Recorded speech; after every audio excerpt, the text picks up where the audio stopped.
Profitez de l'histoire suivante. Ma belle-mère a faussement prétendu que j'avais pris son véhicule sans permission, ce qui a conduit mon père à me chasser de la maison alors que je me remettais difficilement de mes blessures. 2 ans plus tard, ils voulaient que j'assiste au renouvellement de leurs vœux. Il y a donc 2 ans, j'ai eu cet terrible accident de voiture. J'ai été heurté à l'arrière par un camion dont le conducteur était ivre et c'était assez grave pour moi car j'ai été complètement alité pendant 3 mois.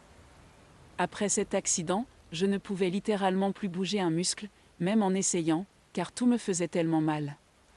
J'étais vraiment mal en point, mais cela ne semblait même pas avoir d'importance car mon père m'a quand même mis à la porte. J'avais 18 ans à l'époque et j'avais pris la voiture pour m'entraîner à conduire pour mon examen de permis de conduire, qui était prévu quelques jours plus tard, quand j'ai eu cet accident. Je n'avais même pas conduit très loin, j'étais dans le quartier quand cela s'est produit. J'avais explicitement demandé la permission à ma belle-mère, car mon père avait été très clair sur le fait que je devais demander au moins un parent avant de prendre la voiture dans n'importe quelle situation. Donc je lui avais demandé, car mon père était au travail, et elle m'avait dit que je pouvais prendre la voiture. Mais plus tard, elle a retourné l'histoire pour faire croire que je sortais pour aller voir mes amis et juste pour faire le malin, j'avais pris la voiture et m'étais enfui sans lui demander. Mon père a choisi de la croire, sans même écouter mon côté de l'histoire et m'a mis à la porte. Ma belle-mère avait toujours été étrange avec moi, mais je ne m'attendais jamais à ce qu'elle mente à mon père à propos de quelque chose comme ça, et me mette à la porte, car c'était juste extrême. Elle avait fait partie de ma vie depuis que j'avais 4 ans et ma mère biologique n'avait jamais été présente. Après ma naissance, elle avait simplement décidé qu'elle ne voulait plus être une mère et avait renoncé à ses droits parentaux. Elle et mon père n'étaient jamais mariés, donc il était plus facile pour elle de partir, et mon père était prêt à assumer la responsabilité et à m'élever tout seul, donc il n'avait pas remis en question cela non plus. Elle n'avait jamais essayé de être une partie de ma vie m'a rendu heureux. Même mon père a commencé à fréquenter ma belle-mère quand j'avais 4 ans, et après 3 ans de rendez-vous, ils se sont mariés. Mais à ce moment-là, j'avais réalisé que ma belle-mère n'avait aucun intérêt à être une mère pour moi. Elle était juste la femme de mon père, rien de plus. Quand j'étais enfant, nous ne nous entendions pas particulièrement bien, et elle m'évitait généralement, mais en grandissant, nos relations se sont détériorées et nous nous disputions fréquemment. Même lorsque les disputes portaient sur des choses futiles, elle les poussait à des niveaux extrêmes, puis se plaignait à mon père de mon comportement terrible, et il prenait toujours parti pour elle, ce qui était assez frustrant car c'était elle qui cherchait inutilement à se quereller avec moi. Nous avions déjà de mauvaises relations, et j'étais juste heureux de partir à l'université dans quelques mois. Mais cela n'est jamais arrivé, et j'ai dû aller vivre chez mes grands-parents car mon père ne me voulait plus. Ce n'était pas une question d'argent puisque mon père est plutôt riche. Il possède sa propre entreprise de papeterie et en plus de cela, il avait une assurance maladie pour toute la famille et la voiture était également assurée. Donc je sais que ce n'était pas une question d'argent. La raison pour laquelle il m'a mis à la porte était ce que ma belle-mère lui avait dit à propos de l'accident. Elle lui avait raconté une histoire insensée selon laquelle je prévoyais de sortir avec mes amis pour paraître cool, c'est pourquoi j'avais pris la voiture sans permission. Apparemment, elle lui avait dit qu'elle l'avait appris en me surveillant et elle avait prétendu m'avoir demandé de ne pas faire de telles choses après avoir entendu cette conversation, mais je l'avais simplement ignorée et en avais fait à ma tête. Cela s'était produit après l'accident, et les médecins avaient affirmé que j'allais être alitée pendant les prochains mois jusqu'à ce que je me remette suffisamment pour reprendre une vie normale. Donc déjà suffisamment éprouvée par cela et la douleur de l'accident, ma belle-mère avait commencé à inventer des histoires sur moi pour mentir à mon père. Pendant une semaine, nous nous sommes disputés à ce sujet, à tel point que j'ai fini par perdre mon calme et lui crier dessus, en lui lançant une avalanche d'insultes.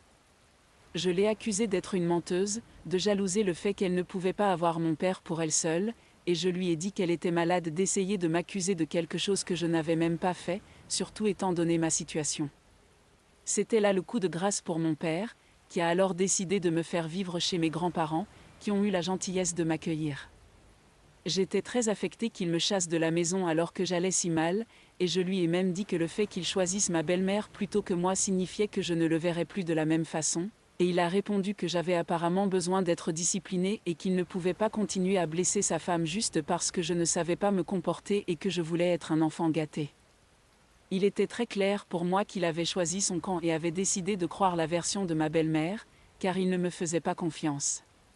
C'était vraiment déchirant pour moi, et après cela, j'ai décidé que je ne lui parlerai plus jamais. C'était une décision très difficile à prendre car depuis mon enfance, il n'y avait eu que lui et moi. Ma belle-mère n'avait jamais vraiment fait partie de ma famille, du moins dans ma tête. Même si elle avait toujours été là, je ne l'avais jamais considérée comme faisant partie de ma famille car, j'en suis presque certain, dans sa tête, je n'étais pas non plus de sa famille. Cependant, après la décision de mon père, j'ai décidé que ni lui ni elle n'étaient dignes d'être appelés famille, car cela impliquait de grandes responsabilités. Mon père avait essayé d'être là pour moi au début, et je le respectais. Au final, il valorisait beaucoup plus ma belle-mère que moi. Après avoir emménagé chez mes grands-parents, ce sont eux qui ont pris soin de moi et même engagé une infirmière à temps plein pour m'aider. Ils étaient des gens gentils, et j'avais toujours eu une bonne relation avec eux. La seule raison pour laquelle je n'avais pas emménagé avec eux plus tôt, c'était juste parce que j'espérais toujours que peut-être mon père changerait finalement. Mais il n'a pas changé, dommage pour moi. Quoi qu'il en soit, ce sont de bonnes personnes qui ont pris soin de moi et m'ont fait sentir vraiment aimé, car ils comprenaient que je traversais une très mauvaise phase de ma vie. Ils ont essayé de convaincre mon père de me rendre visite, mais il trouvait toujours des excuses. Parfois, il était trop occupé et d'autres fois, il était trop fatigué du travail. Donc, pendant près de 2 mois, il ne m'a pas rendu visite une seule fois après l'accident, et après m'avoir mis à la porte et m'avoir déménagé chez mes grands-parents. Finalement, même mes grands-parents se sont disputés avec lui à cause de son comportement et ont dit que ce n'était pas juste envers moi.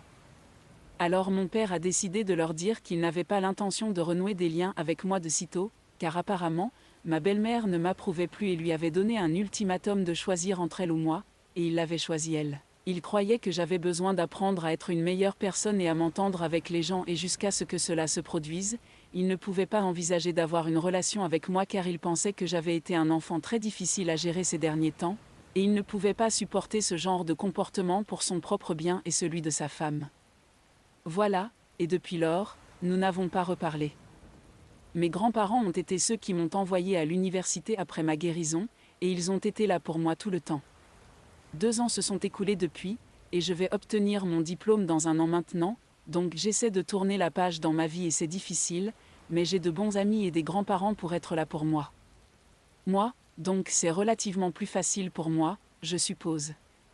Quoi qu'il en soit, je n'avais rien entendu de mes parents ces dernières années, et jusqu'à récemment, je n'avais aucune intention de me venger d'eux ou de perturber leur vie.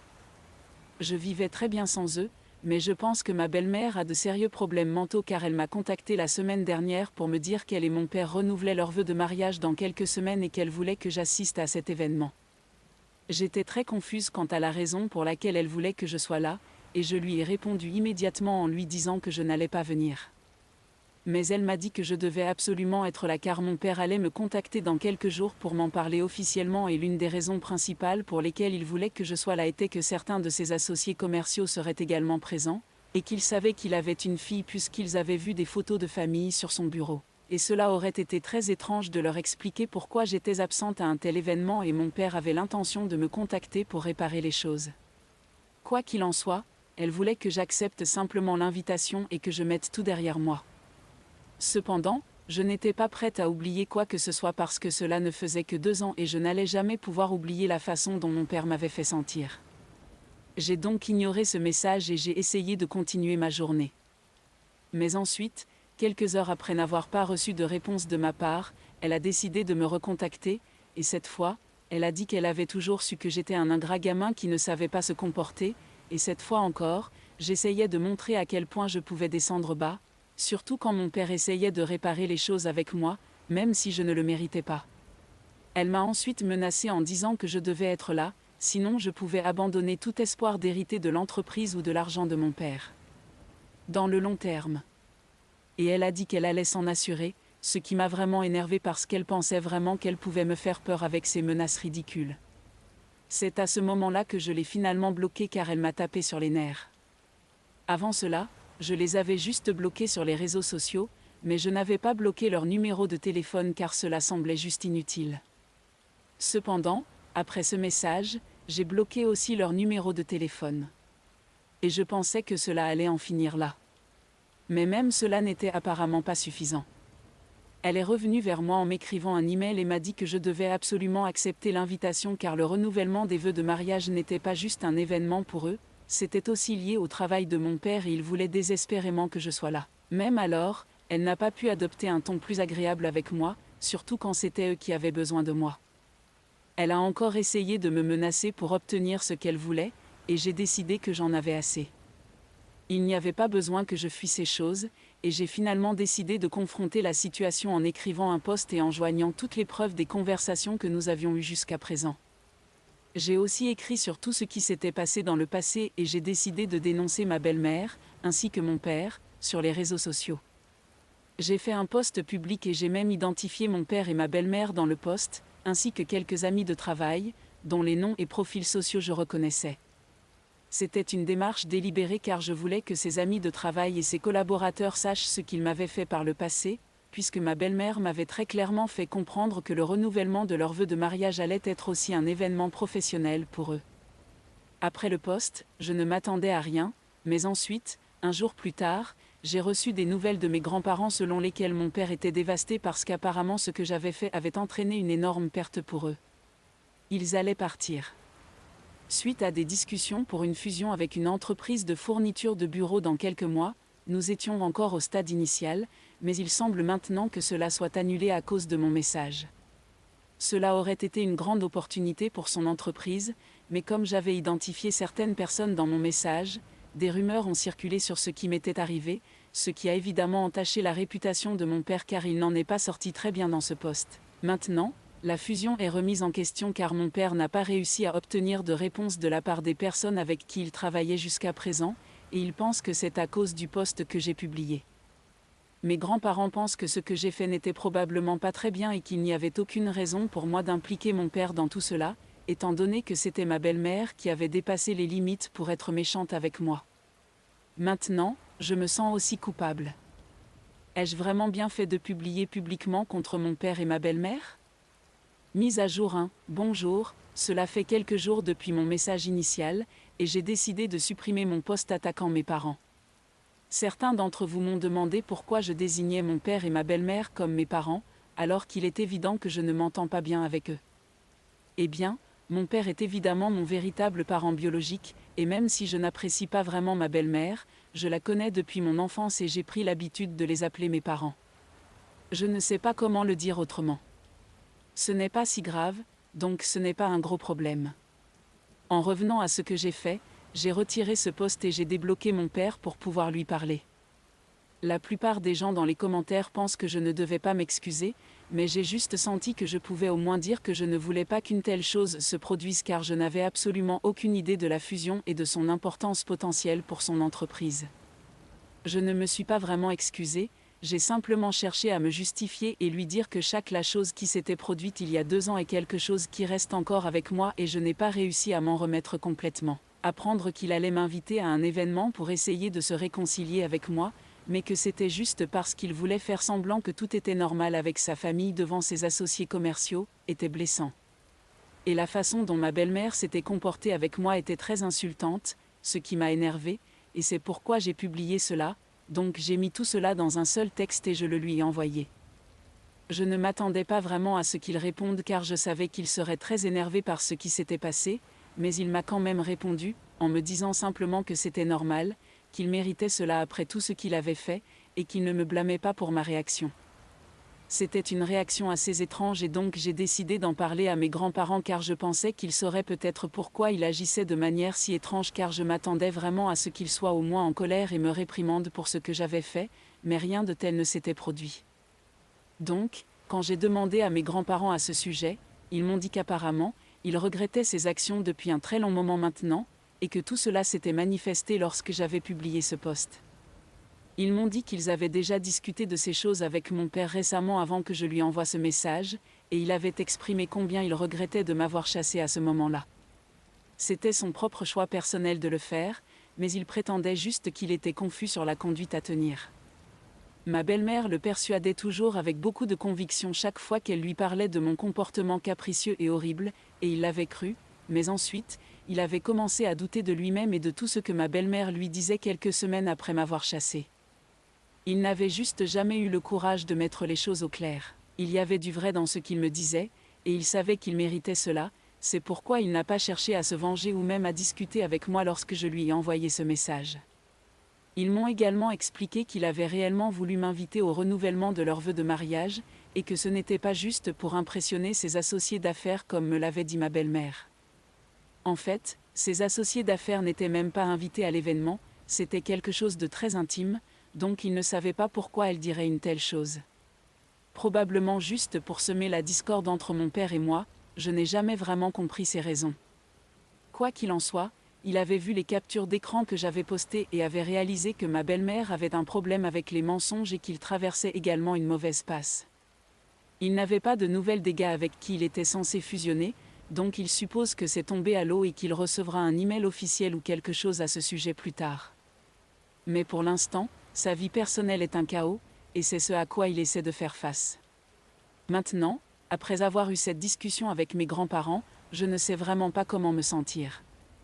Ils m'ont dit qu'ils étaient fiers de moi d'avoir fait ce qu'il fallait et d'avoir pris contact avec lui, même si ce n'était pas pour m'excuser car même mes grands-parents ne pensent pas qu'une excuse soit nécessaire dans ce cas puisqu'il y avait un malentendu créé à cause de ma belle-mère et j'avais simplement réagi comme n'importe quelle autre personne à ma place.